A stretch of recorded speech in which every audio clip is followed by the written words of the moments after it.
उनका अपनी प्रोडक्ट्स दिखाने के लिए उनको भी एक दूसरे कौन प्रोडक्ट्स कर रहा है उनको भी जानकारी मिलती है, जिससे honourable minister Agra make in Agra made in Agra खाद्य संबंधी उत्पाद फूड एक्सपोर्ट्स का आज यहाँ पर एक एक्सपो लगा है, जिसमें आगरा के उत्पाद अथवा आगरा के आसपास के जिनको लेआउट किया गया है।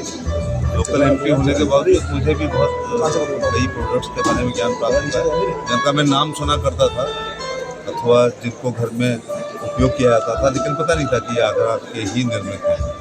तो मैं MSME को उनके चेयरमैन को, जो आज की आयोजन समिति है, बधाई देना चाहूँगा।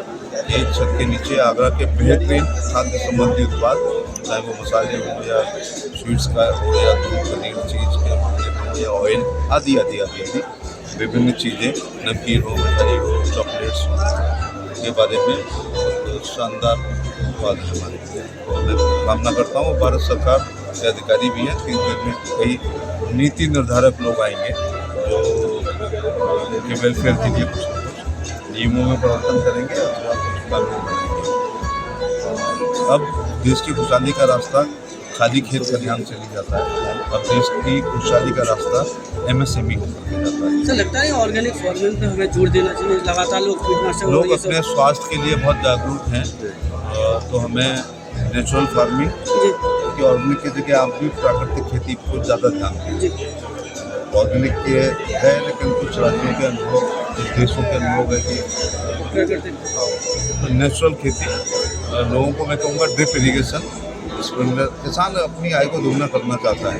उन्नत किस्म का पशुपालन, मछली पालन, मुर्गी पालन, बकरी पालन, सुगर पालन, फूलों की खेती, फलों की खेती, औषधि खेती, ड्रिप इरीगेशन का इस्तेमाल, स्प्रिंकलर इरीगेशन का इस्तेमाल, नैनो यूरिया, नैनो DAP के साथ साथ ऑर्गेनिक फार्मिंग पर और नेचुरल फार्मिंग पर ध्यान दें, क्योंकि पैदावार कम हो सकती है लेकिन भाव अच्छे मिलते हैं, क्योंकि देश से गरीबी हट रही है। 25 करोड़ लोग मोदी जी के कार्यकाल में गरीबी रेखा से ऊपर आ गए हैं।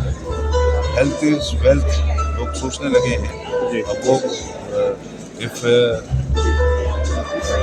Wealth is lost, something lost, health is lost, nothing lost, health is lost, something lost, everything lost. लेकिन आजकल लोग अपने स्वास्थ्य के प्रति बहुत जागरूक हैं, इसलिए ऑर्गेनिक फार्मिंग और नेचुरल फार्मिंग पर ध्यान दें।